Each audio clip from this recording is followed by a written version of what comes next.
luckily. Yeah. So welcome everybody. Happy Friday. Thanks for hanging out with us today. We have Shannon from Roots Real Estate Group in Roseville, California, to talk to us today about community events. So without further ado, Shannon, would you like to introduce yourself real quick and what your role is at Roots and what your favorite event so far has been as an icebreaker? Cool. I like that icebreaker. I've been in the industry going on my 8th year. I think it's a fun fact. I was hired as an ISA to where I am to now. So that's inside sales agent, and then became like director of systems and for some pretty big teams. So I've moved around, and then Roots, I'm one of the founders with Oliver Kane and Greg Pearsall. And we basically created a business not only on open houses but community events. And my favorite event we've done there's a lot. There's some that haven't happened at all because of weather, and then it actually was like our most successful events by filling our database. But so you didn't have to do the work and it got canceled, right? You did all the pre-work. But my favorite so far is something to our heart, and it's called Roots in the Park. And we invite all the elementary kids that have music. So they got rid of the music programs, a lot of places in our schools, and some volunteers in a district that we work and live in created like their own music, like for like a election kind of for these elementary kids. And they played drums on buckets. So we donated the buckets from Home Depot because we have a partnership. And it started with just 2 different school groups. So we basically brought like 80 families together to do like an end of year concert.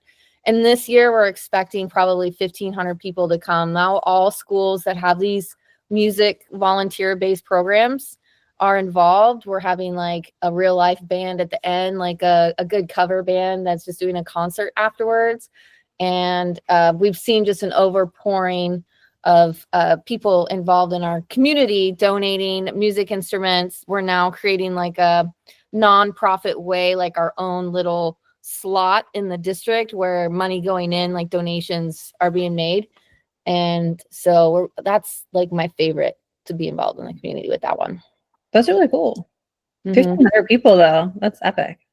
Yeah, that's what we're guessing. We reserved like one of the biggest parks in our area for it, and we have to get a stage, and there's like choirs, there's guitar bands, there's actual like high school bands coming to perform, and it's really cool to see the community get involved in that. Wow, very cool. Is that one of your more like logistics and pre-work intensive events that you guys do? Yeah, it's a lot. I handle a lot of it. So I guess I should say too what I do now. So not only founding Roots Real Estate Group, I'm the director of operations. So, really pivoting that role, I plan these things a year out in advance. That way, when it's like actually coming up to the event, there's very little to do. Like my agents just have to show up, and me too, for that much. Like everything kind of gets set. I imagine where everything's going to be. I get vendors involved very, very early. So there's a lot of pre-work that goes involved. And about 6 weeks before the event, we call the database. Makes sense.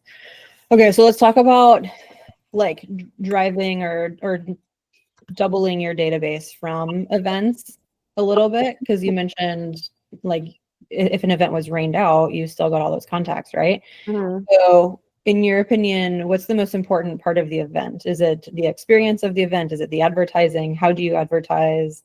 Is it what you do with them once you've got them in your database? What do you think? Oh my gosh. I would say all 3 of those are good pillars to have. Your 4th one is going to be your follow-up after the event. But you need a good standing ground. Like, one, is this enough? Like where you could put your heart into it and it matters. So like we tap into community events that cost us no money. So this event is probably going to cost us about just $500. If I were to say right now, it's cost us nothing. So much so that the city has waived our permits to reserve the park because they want to be a part of it. We have vendors that are bringing their own booths. We have food trucks. They supply their own. A permit for this kind of thing. That's where I'm like, It's about $190, which I do ahead of time. So, and that planning ahead is really good. But I think we have 4 pillars. I think they all matter. A lot of people will say too, if no one comes to your event, that's still a good event. It's only because of your follow-up after and everything you're advertising before. True. So we use us. So we door knock. We door knock our neighborhoods. We even have open houses. We make like an event. The experience of the event itself too. I know, like, I went to my database. I went to my community to see what they needed and how they would enjoy the event. Like, you know, who would want to come watch a bunch of kids besides the parents of the kids playing on the buckets? Right. So making it like a free barbecue allows the whole community to come. It's walking distance to their homes. But also, like, what else can we add? More schools is exciting. They can invite how many people? They can bring auntie, uncle, cousins to this event. It's family friendly. We're gonna have like bounce houses, a dunk tanks. So putting the teachers in the dunk tanks, so the money donated goes right to that music program. Hopefully it's in the summer, not the winter. Yes, this is gonna be May 10th. So, for example, like tapping into, and it doesn't take much time. Just so you know, I have the 501st Legion. So the Star Wars people are coming. So we're gonna have like Darth Vader and stormtroopers and like people just dressed up in the costumes. Yeah, that's cool for the kids to take pictures with. For the kids to take, and they just walk around. And then we also have the robots, which is there's like a little robot district. So like R2D2, C3PO, and things like that. The Star Wars robots will be there just going around. So that experience is really good too. Like, what would attract and keep them there? We had a really cool event that never happened. Well, it did. We showed up, and it was a crazy rainstorm. So we had to cancel. Like, it was wild. Like, the streets were flooding. It just came out of nowhere. We had 800 people we added to our database. We were doing a pumpkin giveaway. So we partner with Home Depot, and they donated the pumpkins, and we made like a little pumpkin patch. And then we took all our vendors had booths where they could do, like, if you've ever gone to a church thing where they could like play games and win free prizes. We do Costco hot dogs because you get a hot dog and a water bottle for $1.25. So that's a good deal. You know, like out of pocket, like let's say if you have 500 people, you're only spending $500 on food and you're getting the water, the hot dogs, and the condiments. And no effort. Yeah. And it was really cool. We had 600 registers. We do, we obviously use our social media at a high level to invite. We door knock, we call our farms, things like that. But Eventbrite has really helped. So naming your event something that would be at like Pumpkin Patch, like Harvest Fest. So I think we called it Roots Harvest Fest. So when people are Googling what to do that weekend with their kids, we were popping up first with no ad spend, by the way. Yeah, Eventbrite usually pops up at the top of the search results. Yeah. So you just got to make sure you have your right keywords. So like Roots in the Park, for example, is going to be heavy us like walking the neighborhoods, going to the school events, inviting for that, because we're not going to like run Eventbrite ads, but no one's going to be looking at, free music in the park that weekend. So it does help with the keywords. We had 170 people walk up in the rain because we still set up. So we had 600 and we capped our event at 600 because that's how many hot dogs we had. I think we got like 650 hot dogs, but we still had added like 170 people that were walking up in the rain and grabbing pumpkins. That's wild. Mm-hmm. These are some really good ideas for events to host. So yeah. How do you partner with them? I'm sorry to interrupt you. I'm writing some notes, but how do you like get them to participate? How do you partner with them? You mean vendors? Yeah. So I have I think of every possible thing, right? Like we're in California. I don't know where Reggie is, but in California, like escrow, that's, RESPA, you can't, but like home warranty, home inspection, pest inspection, roof inspectors, all the vendors we do. And then we have business adjacent businesses we tap into. So we have an office in an old part of Roseville. We ask all the people there if they'd like to participate. And then we ask our clients. Clients will donate money as well. And they're getting an invite at the same time. Lenders. I forgot lenders. Lenders is a big one too, because most of us use multiple. Mhm. So I will talk to every lender as well. And just so you know too, so my strategy is we make our business plan and I plan the events well into a year before, but around September, October, the year prior. So, and then our team meets and they build their business plan. I let them know, they kind of tell me what events they would like to do because I tap into them. Is there some community event we need to do? I look at city events if they're available, or county events, like what can we tap into that we haven't yet that maybe we should be there. So well in advance. And then December and January, I sit with these partners and I ask them their business plan. Like, what's your goals this year? You know, how, you know, we did 12, like a lender, right? We did 12 last year. We're your biggest referral team.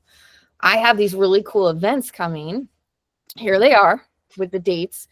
What can I have your partnership with on? And sometimes 500 hot dogs. yeah.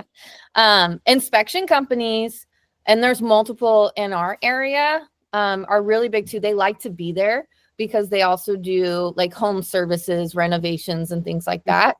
So they're construction sites. So they have, and that's something too, is like, unless it's like a one solo guy pest inspector, these companies have a construction side, a renovation side. So I'll tap into all of those.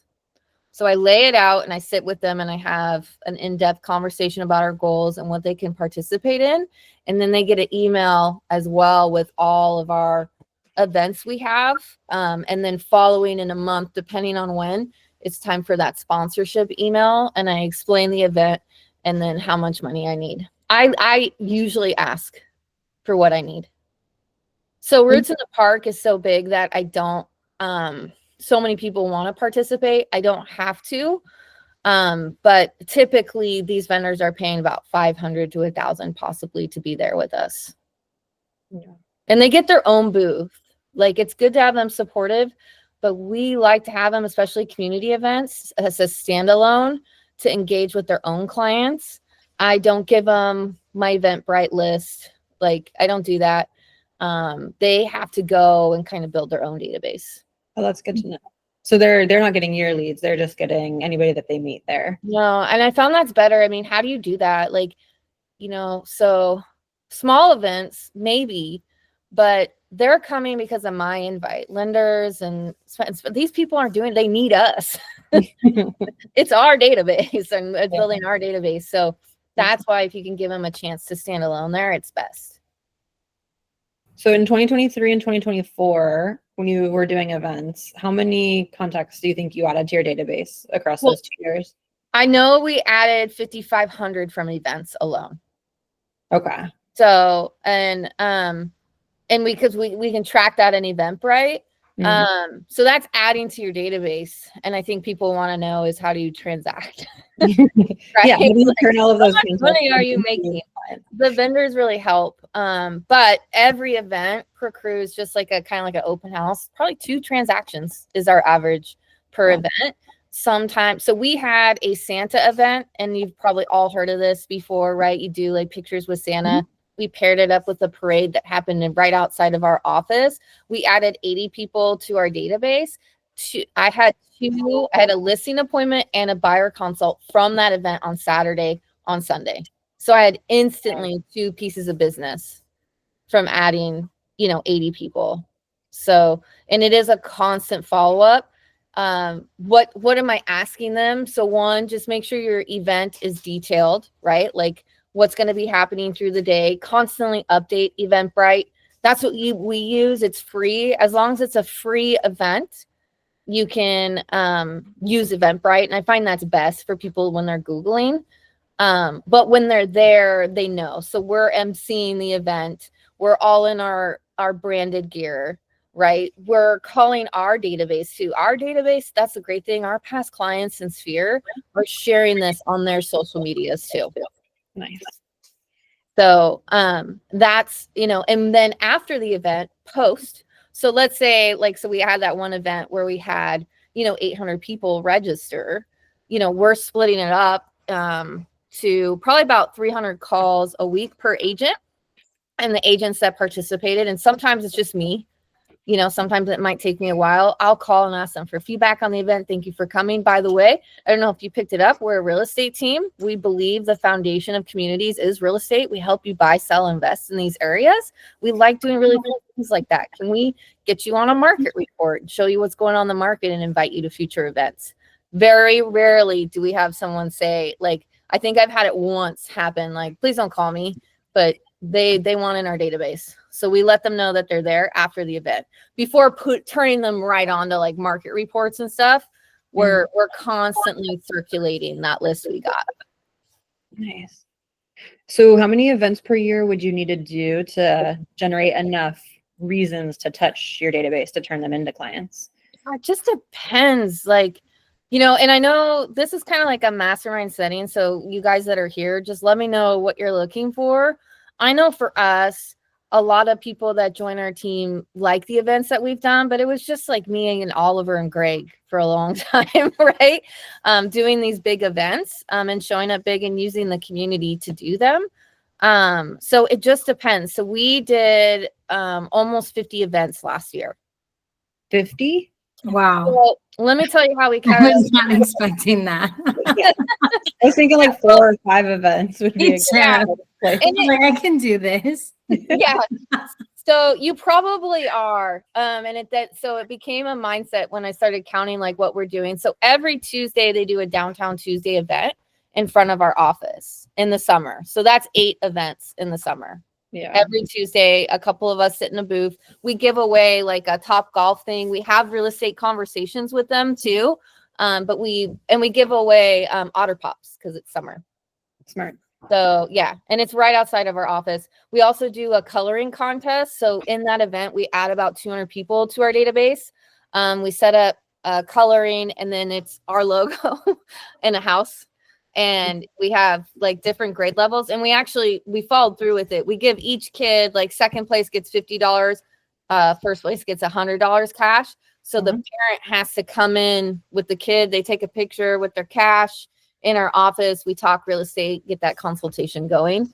And we have 3 categories of that. So that alone is 8 events. So we have prospecting events, we have community events, and then we have team events. And we involve our community in team events. So like it's kind of like what you're doing on the inside, the everyday stuff in real estate. We've involved the community in that. We do a half year. I call them advances. It's like a team. It's a military term. Team advance is the first team that advances in when going to war and things like that. It's the top of the top. So that's our business planning, right? We take our team, we business plan. We do that twice a year. We do it in the community. So we'll choose like a new business will probably provide us lunch. So there's ways we're doing that. And it actually becomes a thing that our clients and our outer sphere and social media get excited for. Our big one, which is about 3 days, is off-site. So this year, I think we're going up to Shasta, and we're going to do hikes, but our vendors will come travel with us. We'll meet vendors in the area. Clients will come on the last night. We'll have like a big party. We make our new logo. So every year we change our logo a little bit and launch some new branding, and we include the community in that. We just had our first ever.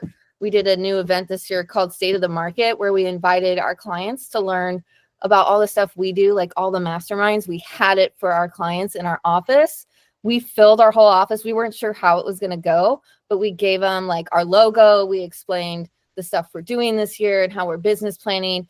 And last year alone, our events, or not necessarily our events, we gave back about $55,000 back into the community. So we want to let our clients know that. Like we're giving back as well. Mm-hmm.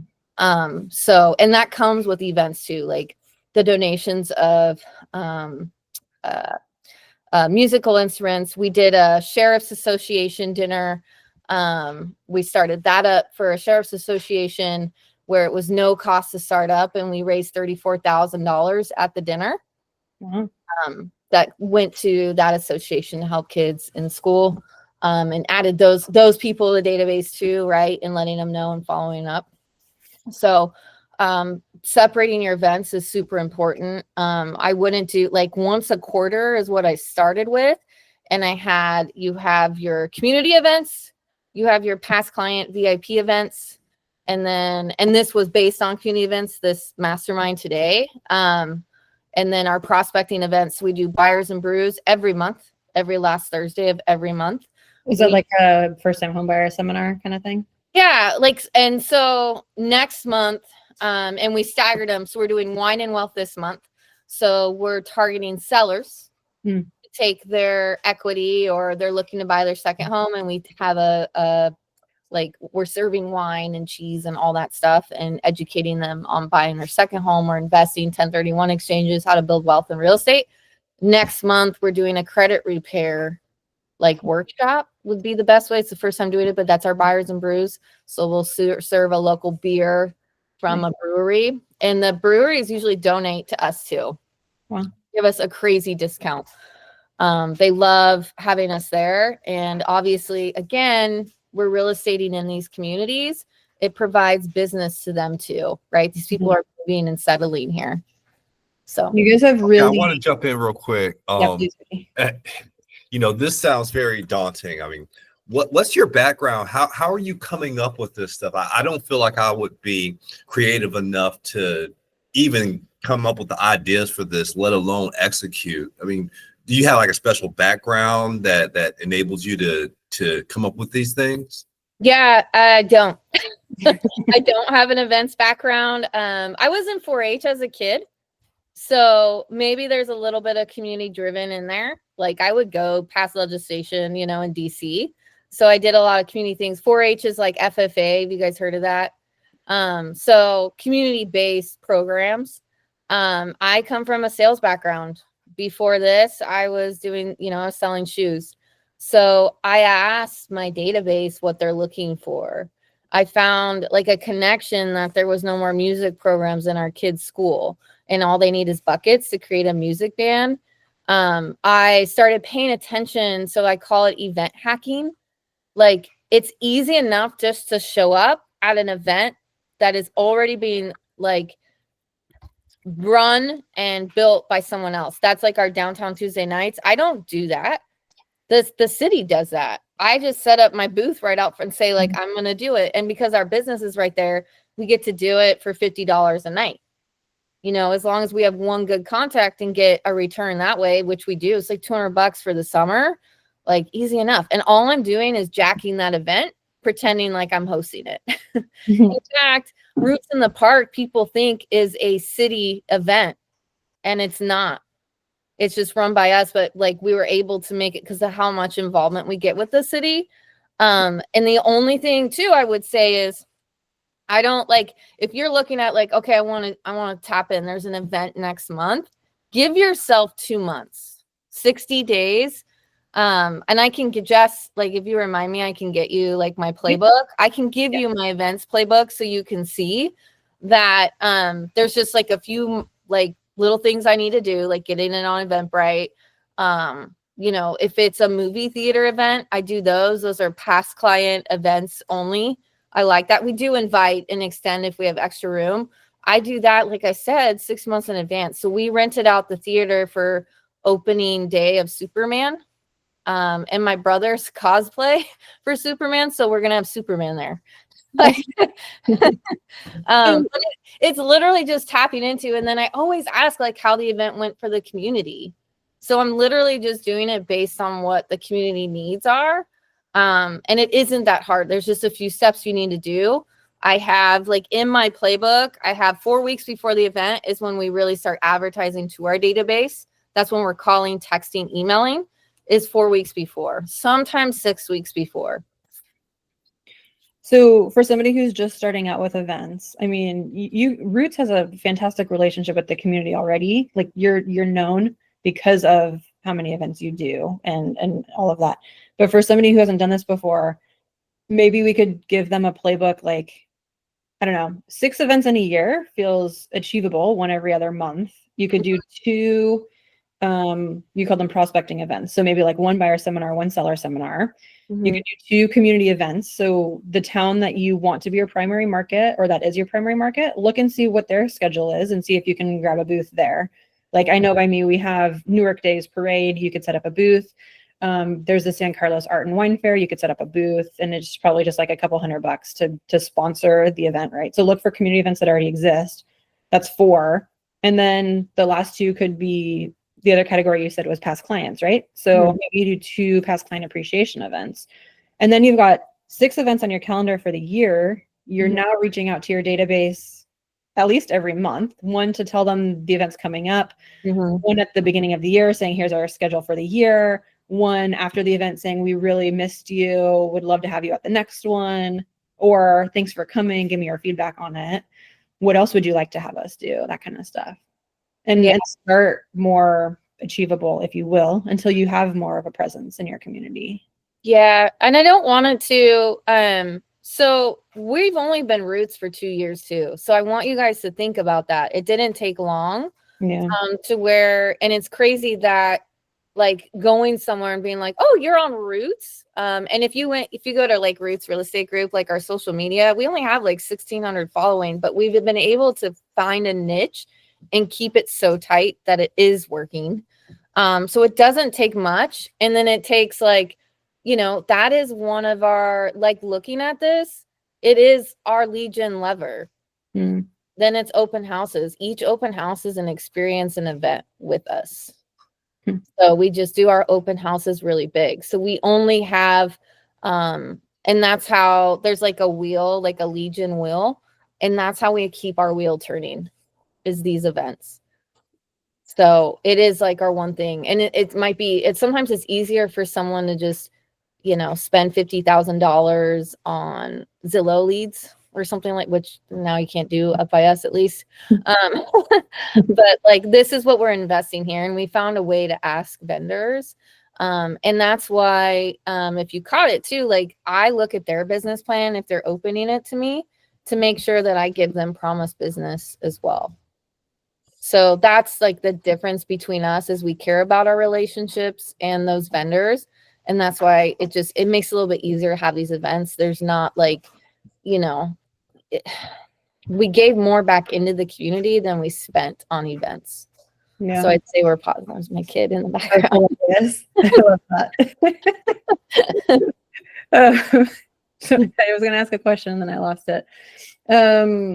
Yeah. So I would start like looking at what's going on around you. And that's what we saw too, is like, so we door knocked before we started doing events, and we started saying like, oh, did you know they're building this at the grounds, which is like a fairgrounds by us? Like we were seeing like clients or like just strangers door knocking, telling us about events. And that's what we did. There was like they call it like a taco throwdown with the Rotary, and we're not even Rotary, but we door knocked the neighborhood that it was happening in with our logo on the backside. Here's your home value and taco throwdowns this weekend. It was easier for and they think it's your event is the crazy thing. Like they start asking you like, are you guys going to be at that one? Like, so did you show up to it? We added one this year. So I planned it out. It's probably about 40 events we planned ahead of time. We added one this week. It's happening in the area offices. It's a lineman rodeo where the electrician linemen like climb up the poles. We don't even know. And because we do other Roseville events, they're letting us set up a booth for free. So we're going to be there and hand out monsters, make them sign in like, hey, you want a free monster? You got to give us our info. We're a real estate team here. And then we're going to give all the linemen a monster for their name and phone number and email and where they live. That's cool. Hey, I mean, they'll get some free market reports about their house at least. Yeah. We tell them like, and we're there when we're working it, like they know what they're signing up for. They're in a contest with the real estate team. So they're not surprised. We're just really, really clear on our advertising. But yeah, like I said, because if we're tacking on to community events, we don't have to pay for our advertisement. Right. Yeah. Reggie, Daniela, how are you feeling? Well, I mean, it's a lot. I don't know if I, have what it takes to do all that, but it's something to think about for sure. Yeah. I'll show you I'll have Jess remind me to get I'll show you the events we're doing this year and the playbooks, and like you could tap into any of them. I mean, one of the reasons why I jumped into this is like I kind of like how you had mentioned about piggybacking on something. So Mhm. there's this neighborhood here in San Ramon that they do like Halloween big. Like it's crazy. It's like, you know, and I was thinking like, what if I could find a way to piggyback on that? Like maybe, you know, hold some type of like maybe a competition or something like that. So that's something I have been thinking about. So that's kind of why I popped into this room. But I'm just thinking like, you know, one thing, and you're talking about doing 40 and 50 events. I'm like, whoa, that seems like a lot. But I guess if you get in the groove and you build those relationships, and you know, it comes along. So Yeah. Shannon, where would you start if there was this Halloween event that happened in one of your communities? Like, Yeah. if you were Reggie, what would you do first? I would set up like little signs and create a competition. So have them vote the best decoration. And have your sign in yards. So depending on if you can get a lender to do it, like you could do both as well. But little sign yards like vote this house is number 6. Vote for this if it's your favorite. Another thing you could do and add to it is a map. So walk around the communities with the map of all the houses to do, and then that map on social media, and it's branded to you. And then I would find a way to bring it back to real estate too. So put your value on there and who you are. You know, I live in this neighborhood. I help people. I love this neighborhood and what they do and believe in it. Here's a free home evaluation. So, but doing that mapping would be really good. But to capture their info, you need to almost have them vote. If they live in the neighborhood, if there's enough, but you can do like a pumpkin carving contest. And for them to be entered, you're going to put it on your social media and you're going to do everything. So you need to follow you, kind of give them rules and guidelines to do it. Get a Home Depot gift card for like $150, right? Something like that. And Home Depot, by the way, guys, Home Depot and Lowe's, our clients use them, so we're partnering with them because we do renovations. They have to give out so much money to the community every month, or that money disappears. So tap into them. We have them come to our events. I run a totally unrelated nonprofit, and they give us money for little like youth projects that they do all the time. Yep. They come too. They'll set up and give away, like they gave away the pumpkins for us. Nice. But they'll do bird houses or like you can build houses, like little things like that. But get the winner, like maybe do 3 winners, cutest, scariest, whatever. But you need to go to their house. So this was something we thought of doing. We don't do anything around Halloween. Well, we do like a harvest fest, but it gets rained out every year. Is that you go to their house and you see it on the window. So you and your team will be there. So you'll get their address too. Smart. that helps a lot. Thank you. You're welcome. I like it. I like you said, it is a lot. I mean, I didn't expect that. That's great that you do so many. I would love to be able to do that many, you know, one day in the future. But I think I could probably start with like 5 or 6 events too, and kind of just like see what I can contribute and how I can help. And I mean, I like all of your ideas. If you do send that, I would appreciate that playbook because that would be really helpful. Kind of just like a foundation of what to do. Yeah. And happy to talk to either of you too, if you want just more ideas or whatever. It's not much to draw it up so you can actually get and execute. And that's why I said like the 60 days ahead of time. If my team finds something in the community, I'm like, if it's in 25 days, I'm like, nope. I need 60 days to fully run a playbook. Right. Get it set up, market it, call people about it, all that. Yeah, because we want a return, right? There is feel good parts of it, like, you know, linking on to a nonprofit and things like that matter, that you should be doing anyways. Like any event that nonprofit's doing, you need to be talking your database like you're there. Like this is your event and asking for it. And don't forget to ask for the business as well. What's Like- the line how do you, Yeah. what's I know it's really hard to be like, oh, I'm doing this event and I'd love for you to come and donations are welcome. And I haven't checked in with you in a while. It's a new year and the market's heating up. Are you considering selling? It depends on their situation. So know who you're talking to. But for me, I know in the beginning of the year, I announced all my events that are coming. I would love to see them there. Are you thinking about buying or selling this year? Oh, no, we're happy. We're going to renovate. Oh, renovate. By the way, I have a partnership with Home Depot, right? Anything you need, just kind of price it. Give me a chance to show you that our pricing's better. But would love to be that source for you. Oh, great. I didn't know that. Yeah. And I was like, and another thing is because we talk often, if you know of anyone that needs to buy or sell, I'd love it if you think of me first, because that's how I build my business. seems pretty painless. I have my Mhm. scripts in my playbooks too. You guys will be really happy with it. Sweet. Yes, I followed you on Instagram too. Oh, Just- cool. Mhm. Cool. Yeah. Our so I have a personal page, obviously business, personal, and then Roots Real Estate Group. When you go on that too, when you start kind of just scrolling, you don't have to open up pages.